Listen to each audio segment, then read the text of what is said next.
इहा ॻाल्हि ज़हन में रखो त जॾहिं बि अल्लाह साईं जंहिं बि क़ौम में नबी मोकिलिया न, जंहिं ज़माने में, त उहो नबी उन क़ौम जे सभिनी माण्हुनि जेके अक़लमंद ऐं दाना माण्हू हुया, या जंहिं शोबे में उन्हनि जी तरक़ी हुई, या जंहिं शोबे में उन्हनि जी महारत हुई, उन नबी खे उन महारत ते बि मथियों पासो ॾेई ऐं उन ते हावी करे मोकिलियो। मिसाल हज़रत मूसा अलैहिस्सलाम जो ज़मानो आहे। हज़रत मूसा अलैहिस्सलाम जे ज़माने में जादू उरूज ते हो, एतिरे क़दुरु जो फ़िरौन जे दरबार में जादूगरनि जी बाक़ाइदा निशिस्त हूंदी हुई, हिन खे सलाहूं ॾींदा हुआ।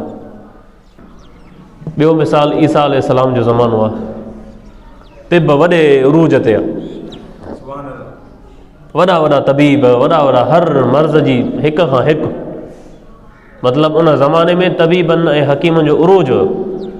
अल्लाह साईं पंहिंजे नबी खे अहिड़ो मौजज़ो अता कयो जो सभु तबीब हैरान परेशान थी विया। कहिड़ो? कोड़ जो मरीज़ अचे, ईसा अलैहिस्सलाम उनखे हथ हणनि, कोड़ जे मर्ज़ खां शिफ़ा। एतिरे क़दुरु जो मोलनि खे बि ईसा अलैहिस्सलाम अल्लाह जे हुकुम सां जीआरियो।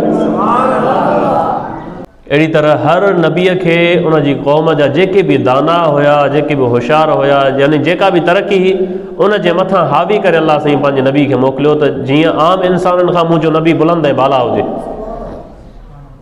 हाणे जॾहिं मोहम्मद मुस्तफ़ा असां तव्हांजे आका सईदा आमिना जे लाल जो वक़्तु आयो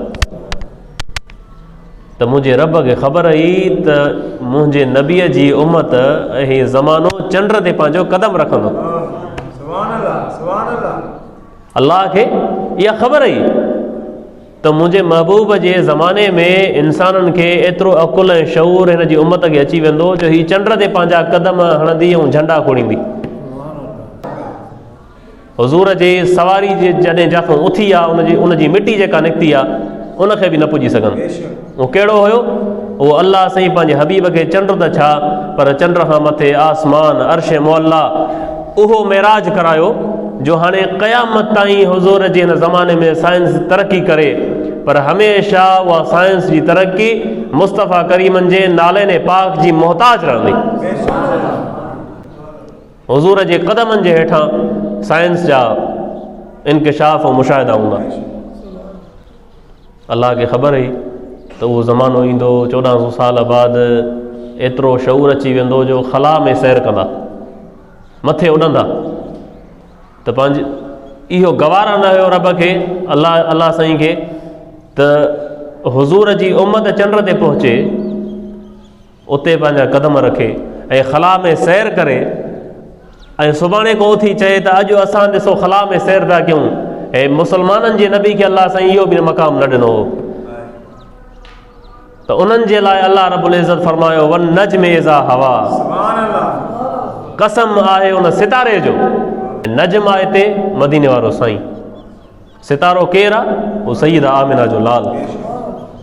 ॿिए कंहिंखां पुछूं, हज़रत इमाम जाफ़र सादिक फरमाइनि था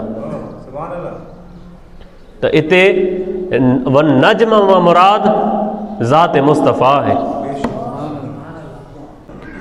अल्लामा इक़बाल तो चए आख़िर में त तू मानाए वन नजम न समझा तो अजब क्या, तू मानाए वन नजम न समझा तो अजब क्या।